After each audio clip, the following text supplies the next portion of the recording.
Það mikilvægur þáttur í öllu mótahaldi að hafa áhorfendur og fólk sem að fylgist með. Hér grípum við einn áhugasaman hestamann. Hvað heitir þú? Ég heiti Jón Herkovits. Og þú ert búinn að fylgjast með mótinu núna alla þessa viku? Já, alveg bara svona þeim sem hafa verið að koma og svona. Já. Sérstaklega kaupunum á norðan. Ok. Vinum mínum.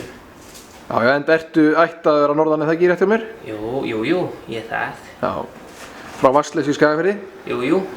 Ég er ættaður þaðan.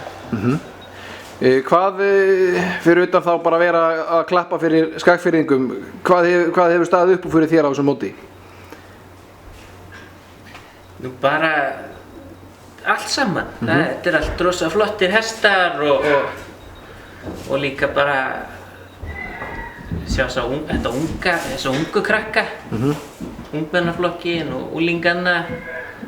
Ég vinna sér börnin.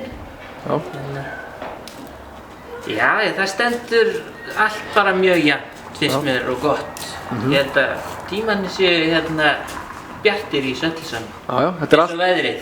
Já, þetta er allt á uppleið. Já. Það er engin rigning í hestamennskunni frekar en í veðrinu. Nei. Allar út á HM? Það væri nú gaman. Já. Kíkja eins á þessa útlendinga. Já. Ef þú færir út á HM, með hvaða tilgangi væri það þá helst? Það er bara að sjá hvað útlendingarnir hafa upp á að bjóða líka.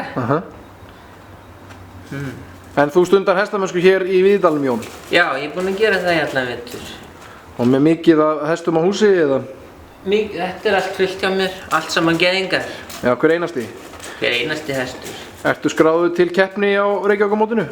Ég er með þessa skvísu hérna í B-úrslit í 5 gangi. Já, glæsilegt. Fyrsta flokki, meðal annars, já, af einhverjum 8 öðrum sem eru með sömu, einhverju 4 eru með sömu einkunn. Já, þannig að það verður bara að passa sig að vera ekki fyrir. Ég held maður ríði hægar í þetta skiptið.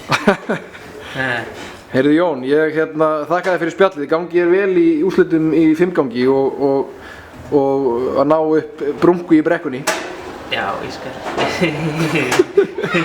gera það. Takk fyrir. Takk.